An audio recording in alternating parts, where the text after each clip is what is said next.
With these very humble remarks, I'm going to pass it on to our next speaker. And if we could just have a round of applause for fantastic Mr. Gonzalo Cuervo and the great work he's doing this tomorrow. Thank you, Ray.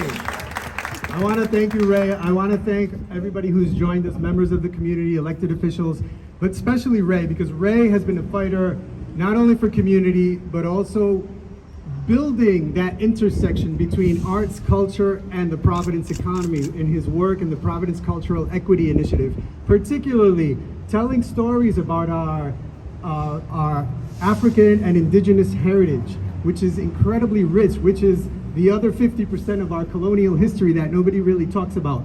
We have an opportunity to leverage those assets. The convergence of cultures that exists here in Providence is not easy to replicate anywhere else. But I want to start, before I present my comprehensive economic development plan, I want to talk about opportunity, resilience, and pride. Because when we talk about economic development, we tend to put that in its own category. But the reality is that the biggest challenge that Providence faces today, which underscores all the challenges we face, including housing affordability, quality education, public safety, and the quality of city services, the issue that underscores all of this is the opportunity gap, the widening opportunity gap that exists in our city. You know, I've spent the last year listening and talking with people all over the city of Providence, and they have told me what they think of the city, where they would like the city to go, where they think things are going well, and where we can improve. And the reality is that ours is a tale of two cities. On the one hand, we're a shining city on College Hill, brimming with the nation's best minds, the renaissance of downtown, the tree-lined streets in Elmhurst and Mount Pleasant, and the vibrant bodegas on Broad Street, and even the shiny new buildings in the Jewelry District. But on the other hand, we're also a city full of breathtaking inequality. Throughout our city, there's pervasive poverty, hopelessness, violence.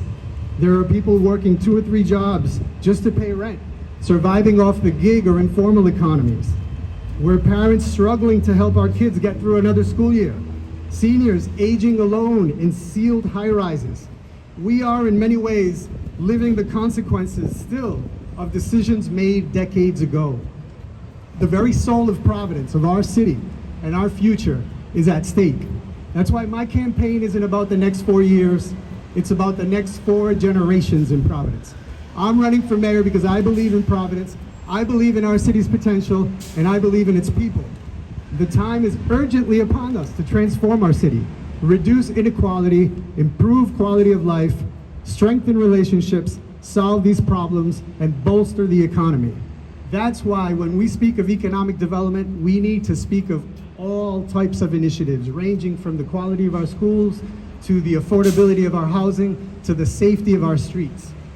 How are we going to accomplish this? Well, I have a detailed plan, and it's comprised of 8 plans, one of which I'm releasing today, economic development. The others are housing, quality of life, climate, health, and sustainability, public safety, education, arts, culture, and the nighttime economy, and finally, transportation and mobility. All of these areas are of critical importance to the future of Providence, and all of these areas are inextricably linked to each other, and they all are bound by economic opportunity for our families, for our youth, and for our small businesses. First, the opportunity for people to live with dignity and purpose, with options and room for growth. It's about Providence being a city where everybody wants to live. That's why we're going to support our entrepreneurs, seeding business owners and development, and supporting the establishment of co-ops. Small businesses shape our communities and our economy, but what we often see is that government tends to spend a lot of resources and time chasing after big developments, big headlines, big scores, and that leaves a lot of our small businesses standing there with a ribbon cutting and a congratulations and a best wishes. That's unacceptable. We're going to be laser focused on creating thousands of homeownership opportunities as well, because affordable housing equals economic development. We have to build thousands of homes, we have to rehab thousands of homes, and we have to create an environment where the workforce of today and tomorrow can live affordably and safely and send their kids to quality schools. That's why we're going to bring bold and sustainable change to our school cultures. And we're going to do this by regaining local control of our schools, attracting and retaining great teachers that reflect and relate to our diverse students, implementing accountability structures, and increasing school-level decision-making. We're going to ensure that schools are properly funded by the state, especially our multi-language learners. And we're going to rebuild our school buildings with significant once-in-a-lifetime investments that have been secured currently so that they're rebuilt intelligently, meeting the needs and desires of 21st century students, families, and communities, not just bringing an 80-year-old building back to its original splendor.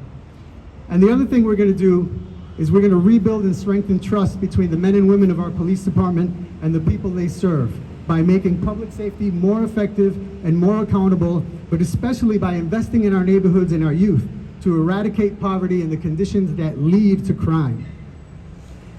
And finally, this is where Ray comes in. We will promote our city relentlessly as a hub that celebrates, encourages, and incentivizes innovation at every level. Not just the tech startups, not just the big companies we're trying to lure here, but small cultural startups, small entrepreneurial startups, 1- and 2-person shops that are doing amazing things in our neighborhood with limited or no support from anybody. We have tremendous assets to create good jobs across our city, in our neighborhoods, and even in the port. You know, we have this remarkably underutilized port where we currently see the ports of New London and New Bedford being built out for green and blue infrastructure. We need to get on that bandwagon quick. We can't lose that opportunity. We need to leverage our leadership, our state's leadership in offshore wind development, our geographic position along the East Coast, and our proud regional legacy of manufacturing and marine manufacturing.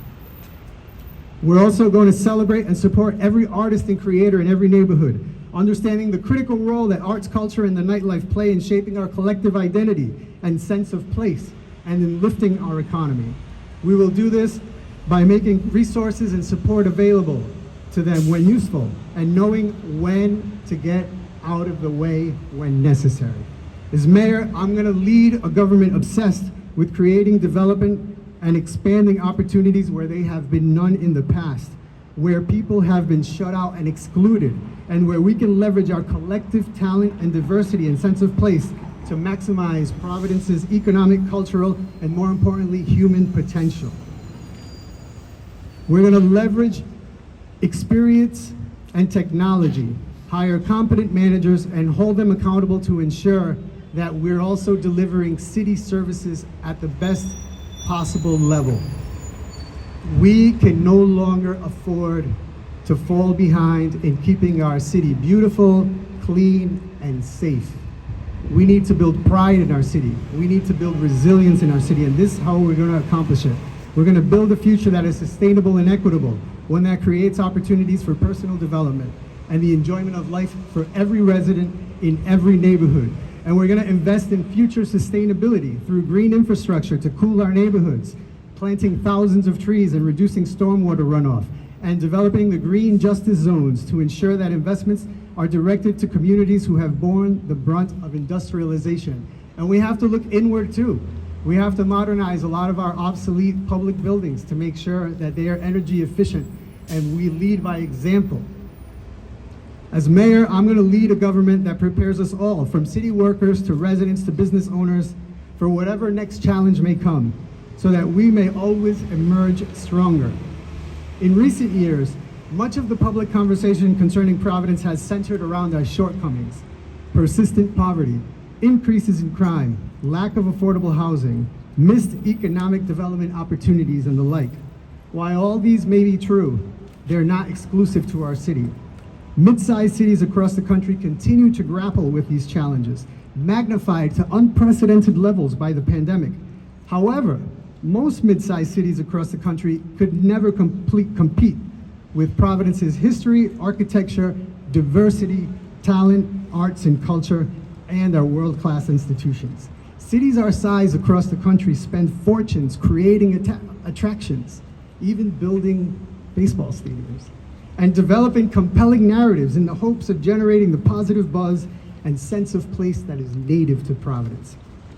Yet Providence remains a tale of two cities.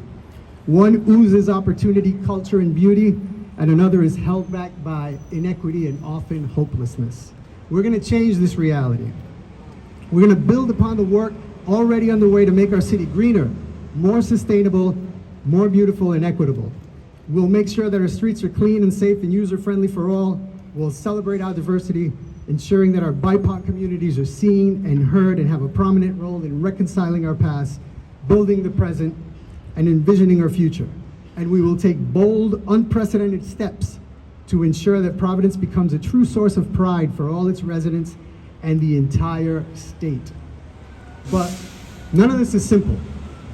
The idea that any of these problems can be resolved with easy solutions or quick fixes is laughable. But that doesn't mean that change is not possible. We've often heard the phrase, the 1,000-mile journey begins with a single step. We are going to take that step, and another step, and as many steps as it takes, by having a great plan, by choosing smart strategies, by attracting the best talent to implement those plans, and by sticking with them long enough to learn and adjust. We will succeed in making Providence a city where everyone has the opportunity to dream big, resiliently handle life's challenges, and beam with pride. I'm certain of this. I know it will happen because I believe in Providence.